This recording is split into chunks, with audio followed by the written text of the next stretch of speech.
Good evening, everyone. Today we are joined by Dale de Klerk, founder of BEINGME Yoga School and Studio, for a deeply meaningful conversation about yoga, self-discovery, and conscious living.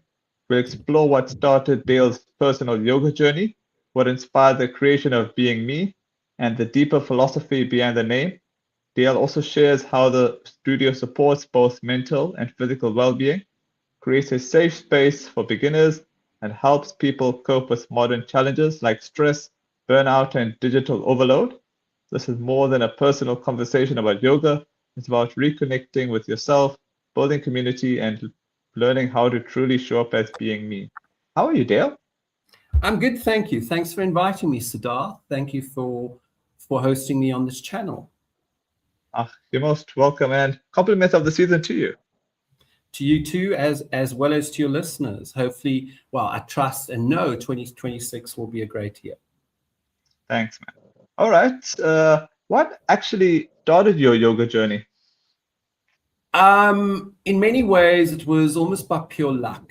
And I say this Okay. because I marched into a yoga studio through the gym. So I was at Virgin Active, walked into the gym, somebody was teaching yoga, and I thought, well, let's try this out. And to my surprise, I got hooked. There was something about yoga that was very different to any other exercise. And then I discovered, well, yoga on the one hand is exercise, but way, way more than that.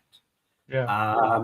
Yeah, and before I knew it, I was going to yoga sessions 3 times a week. This is somebody who would never get up early in the morning.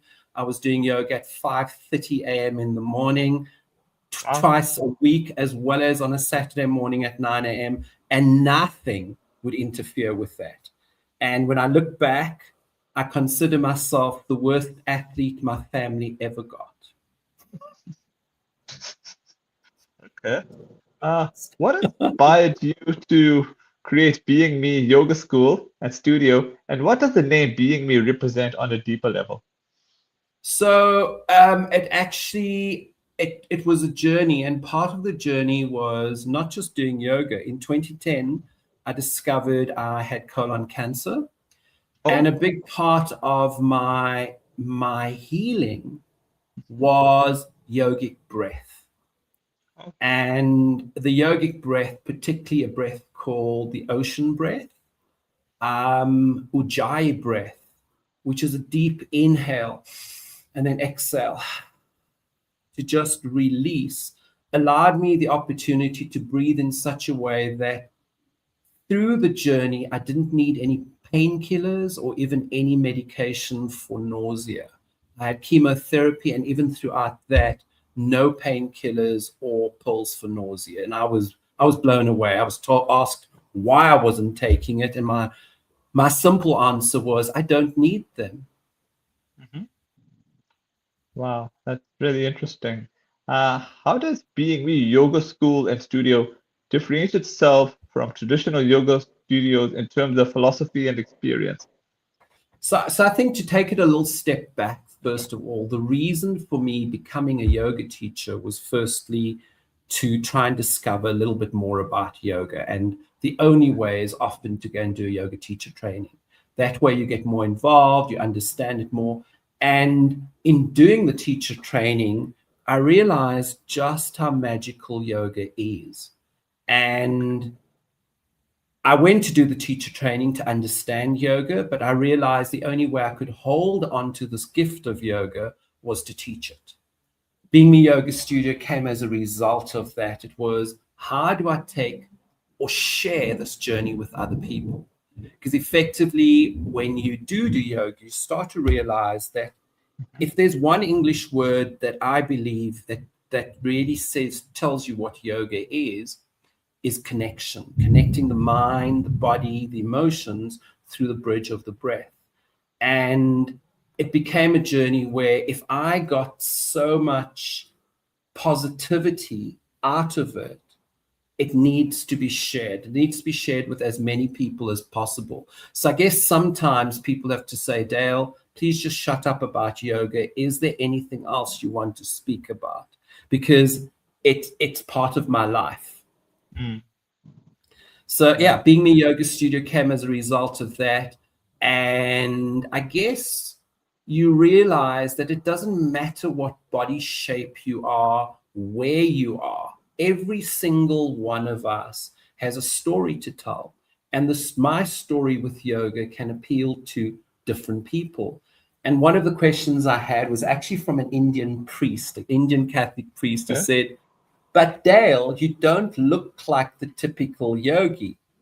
And then thereafter, we did some yoga together. He said, "Okay, but you can bend more than most can."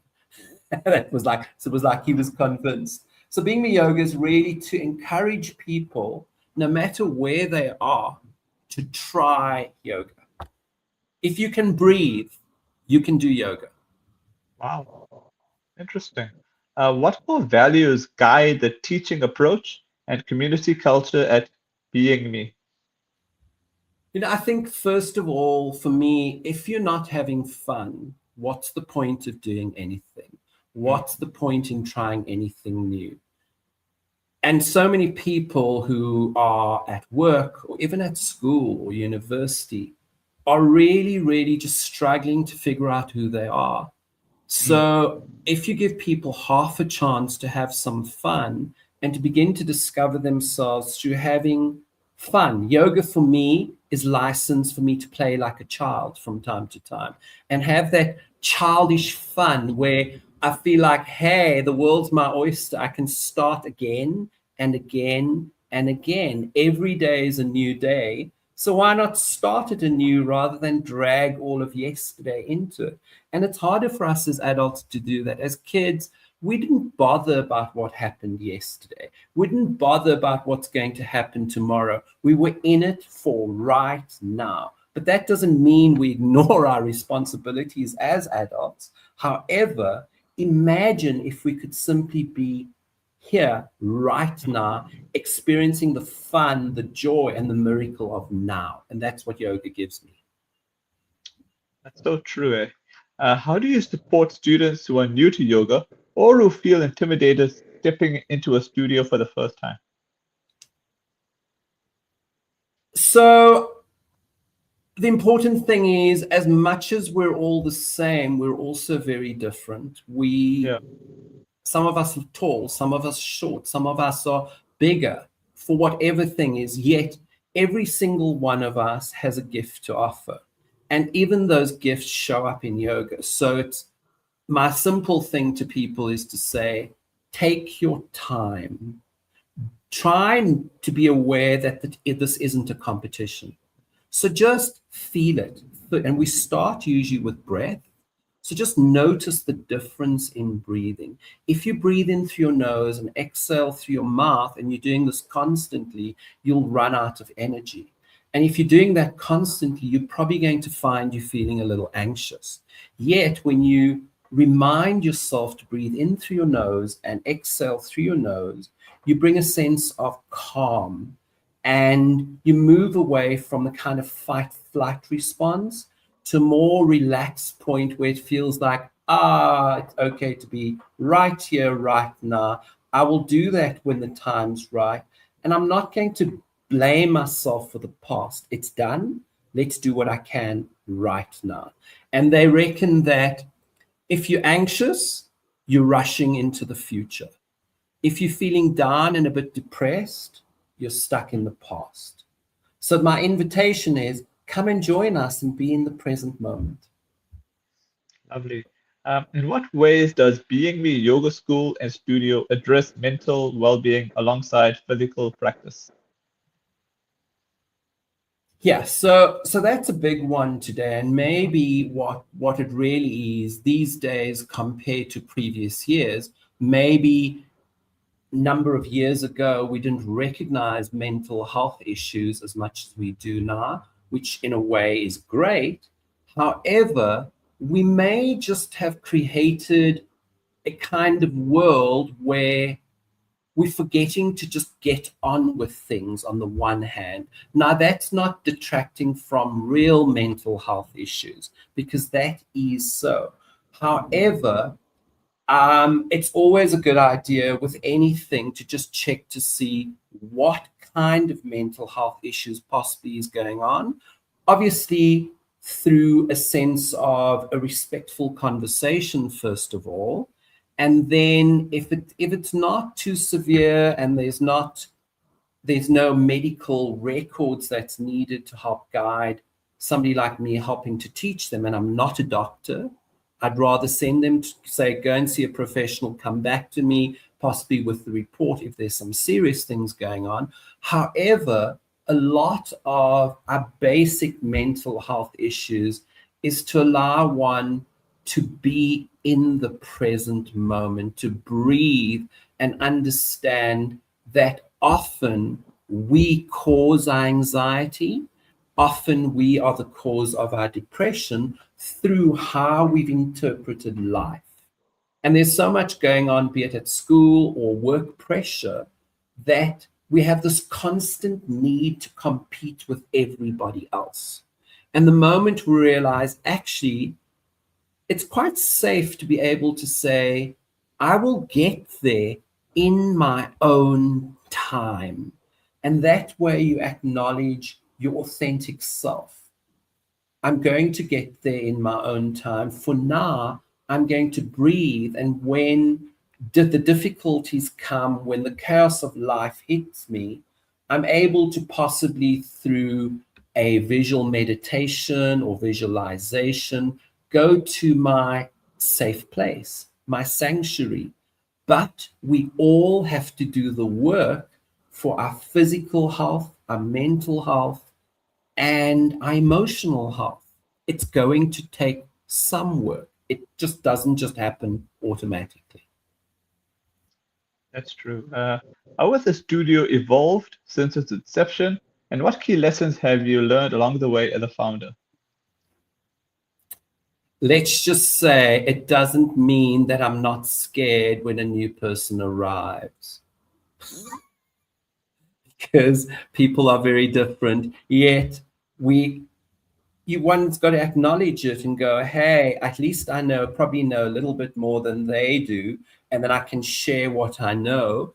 And over the years, what has happened is I'm less scared of getting in there and helping and do what I do best. Well, I think I do not better than everybody else. What I'm saying is I do the best I can with what I have at the time. So BEINGME Yoga Studio has become a yoga school as well. And that happened just over a year ago. A few people said to me, we want you to teach us to become yoga teachers. And the first thing was a little bit of fear came up. But by the time the second or the third person's saying it, you're going, hello, God, the divine, the universe, or whatever is speaking to me. Let me just listen. And if God trusts me with this, or the universe trusts me with this, let me just get the fear out of the way and do what I need to do to assist people with what they're looking for. So it's been a great journey getting the yoga school going. And again, it's one of those situations, and we all have it from time to time. Things arrive and we can either get so scared that we don't do anything, or you simply jump in and say, help. And help comes from your commitment. It just starts to arrive. So again, the other thing for me, which yoga has brought me, is the sense of trust of the unknown, knowing that when the time's right, I'll have everything I need in place to do the best I can with what I've got. So hopefully I'm able to impart that to people so that life doesn't have to feel so fearful. And there's a saying, worrying is like a rocking chair. It gives you something to do, but doesn't get you anywhere. So see the fear, jump at it, do what you need to do, but do it anyway. Cool. What role does breathwork, mindfulness, or meditation play within your classes and programs? So breath work it's very interesting. Breath work, all of it plays a part. Breath work is key. with every movement, we are specifically saying, breathe in a particular way. So when you start to understand that, for instance, lifting the body, breathing in helps you lift the body. Breathing out allows you to relax. Breathing, for instance, if you think about it, it's the first thing we do when we arrive on the planet. It'll be the last thing we do as we transition. And everything else is about how we use the breath to understand our own body's vibration. When we work with the breath, movement becomes effortless. When we work with the breath, the mind becomes clearer. And when we work with the breath, we quieten the craziness of the emotions. So rather having this monkey mind going, I can't, it's like, hello, maybe I can. And maybe I can even surprise myself with what I can do. And maybe I don't have to do it on my own. I can invite the right people along this journey. Then mindfulness comes with, for me, and I know a lot of mindfulness out there are people saying being mindful, be in the moment, etc. Mindfulness, from my understanding, comes from yoga as well as a bit of Buddhism. And I think mindfulness is a lot easier to work with, and it's my opinion, by the way, when you're moving mindfully, when you're able to quieten the mind and just be still and have this movement feel effortless. Arriving in yoga poses so you're moving, you're grounded, you align, and then you arrive. And you arrive in a space where it feels perfect, perfectly calm, and your mind is quieted. And then the other part of the question was meditation. Yeah, meditation play, yeah. So we often have yoga nidras, one of the meditations we use all the time. And then we do visualizations. What I love about visualizations is you don't even have to move. You can sit in your chair and someone can tell you a story. And in that story, you can find quiet, you can find a sense of calm. And I once used a visualization with a 93-year-old gentleman that I was teaching yoga to. Wow. And yes, often we had to help him into some poses. However, he arrived one day and just said, I've just come from the coast. I do not have the energy to move. I can barely breathe as well as I did at the coast. I'm exhausted. And David's now late, but what I did was a visualization taking him back to his teenage years, to his 20s, to just think about when he had the energy and that the energy flowed easily. He didn't have to think about whether he was tired or not. He just moved. It was one, for me, and it shocked me too. It was one of the best yoga sessions he had. It was incredible. So using the mind, the emotions, and the body and bringing it together with the breath is amazingly powerful.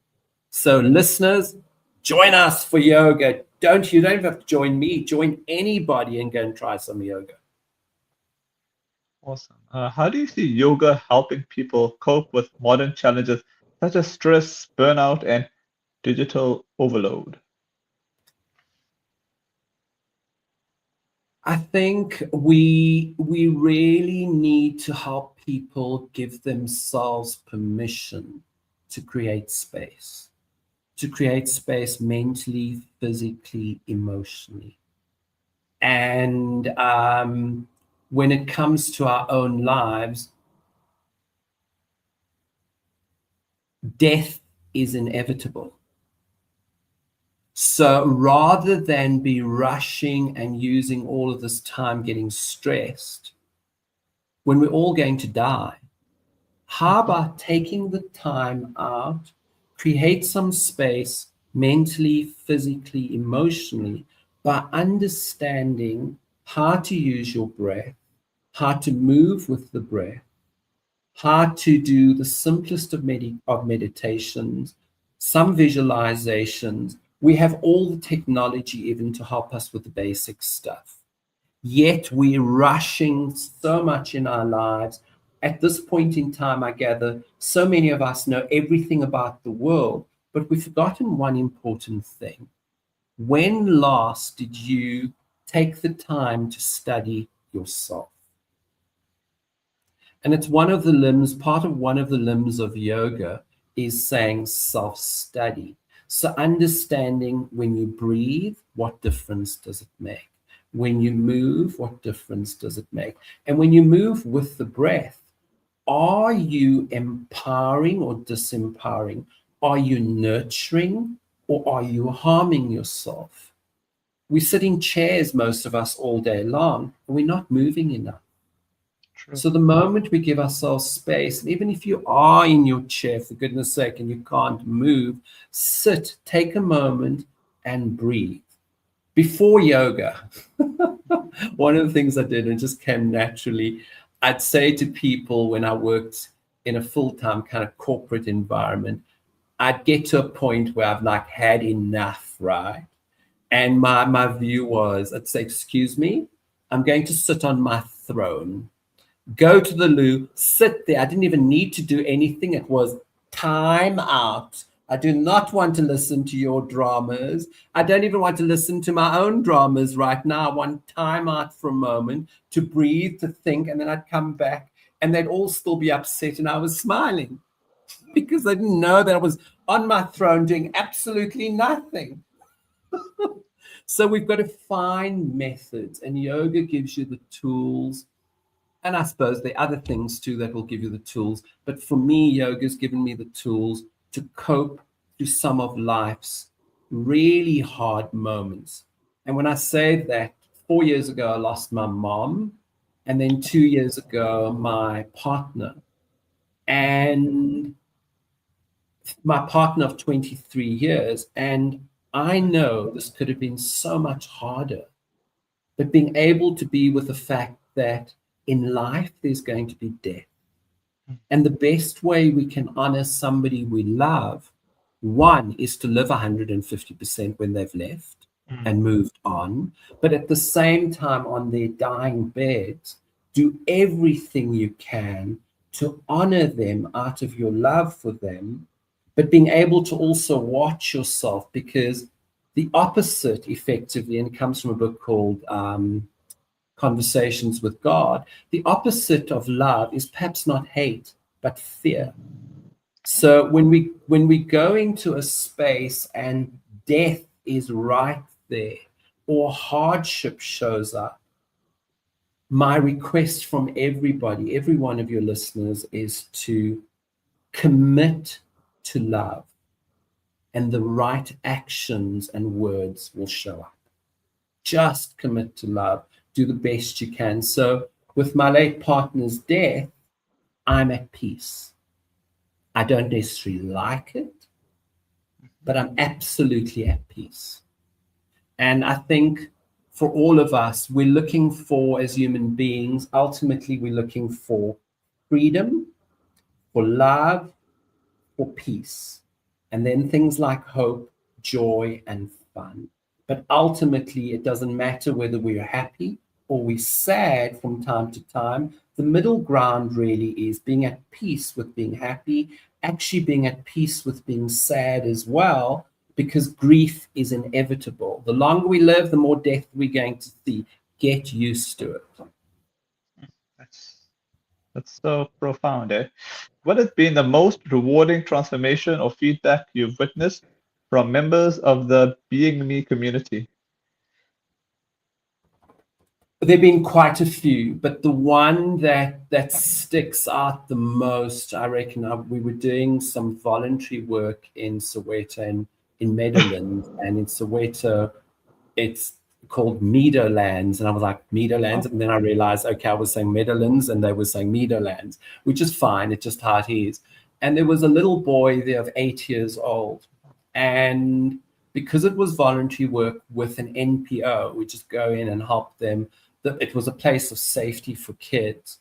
And so we taught a group of kids every Tuesday for just half an hour, and then would come home. So let's just say the journey from the northern suburbs of Johannesburg to the southern suburbs, which is Soweto on the other side, took one way was longer than the actual class we taught. Okay, so it's double that distance, but that wasn't it. It was the joy in the kids' eyes and arriving, and all you'd hear is teacher, teacher, teacher, it just warmed my heart every time, and it was like I was addicted to the teacher, teacher, teacher. But anyway, we got a call once from the manager running the center, the NPO, and that's why I'll tell you a little later about the foundation that we've set up too. But the manager running the center said, I just had a call with, and I can't remember the little boy's name, with his grandmother. And the grandmother had called because she had a call from his teacher. And Granny said, I had a call from his teacher, and the teacher said, what have you done with your grandson? And she said, my goodness, what has he done now? Because he was always in trouble. And he was reared, being taken care of by his grandmother, so he lived with her. And the teacher said, no. What you don't understand, I told you your grandson's going to fail this year. I'm eating my words right now because he will pass. And not only will he pass, he used to be a terror in the classroom. However, he's now my 2IC. He's helping kids, helping me. He's a different boy. What have you done in what seemed to her like a miracle? And she was thinking about it. She said, there's only one thing that's changed. He's been doing yoga for the last month for about half an hour. He comes home and he wants me to try these different yoga poses. Now I'm his grandmother. I can barely just get to work and he wants me to do yoga. So what had happened with this boy was phenomenal. And you know what, Siddharth? We'd been there for 1 month only. And part of that was, in my mind, it set a new kind of journey when the time was right, we needed to get more yoga into schools. So for your listeners, besides BEINGME Yoga Studio, BEINGMEYoga.com or studio BEINGMEYoga.com, there's also look at the Carl Ballot Foundation.co.org.za. Where we're going to take more yoga into schools, and it's being sponsored, etc. So very exciting news with that. Can't wait to be doing that part of, my joy. Lovely. All right, I'll get to my final question, and then I'll get to the comment questions here. All right, what is your long-term vision for BEINGME Yoga School and Studio, and how do you hope it will impact people's lives in the years to come? So I would love to see little studios like this and us supporting them across the country on the one hand, and having other people, because for instance, with the foundation that's just been registered, the Carl Ballot Foundation, a big part of that is not only just to teach kids yoga in schools, but to start to train some of these people in schools to teach the yoga. So whether we like it or not, often we have to be aware of the financial implications. Yes, it takes some money to get things done, but we also have to start doing a couple of things in order to uplift the ordinary South African, to remind us all that we cannot depend on jobs. We have to get out there and create it.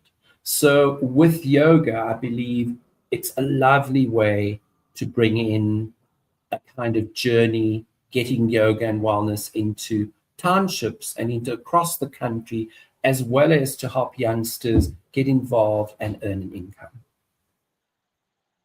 Lovely. All right, we'll get to the comment questions here. This is from Jitin Reshika. Hi, Dale. Please enlighten us on how yoga is beneficial for our daily routine. Thank you for the question. Is that Jita or Jitan? Jitan. Yeah, Thank you for the question. yeah. So, most importantly, it's taking a moment at the beginning of your day and actually, in gratitude, looking around you, saying thank you for the blue sky. Just very simple things. And then slowly moving into the body, connecting the mind, the body, and the breath with nature. My favorite time to do yoga is first thing in the morning, preferably on my lawn if it's not too wet, or pretending I'm on the lawn, at least looking at it, and starting yoga there. So setting up your sadhana practice. Lovely. All I've got to say is thanks so much for your time, and I hope to catch up with you soon, once again in the future. Thank you, Siddharth. Thank you, listeners. Hopefully you can chat to me, and if you need any info, get hold of me on BEINGME Yoga School or Studio, as well as the Carl Balot Foundation if you want to get involved. Thank you so much. Namaste.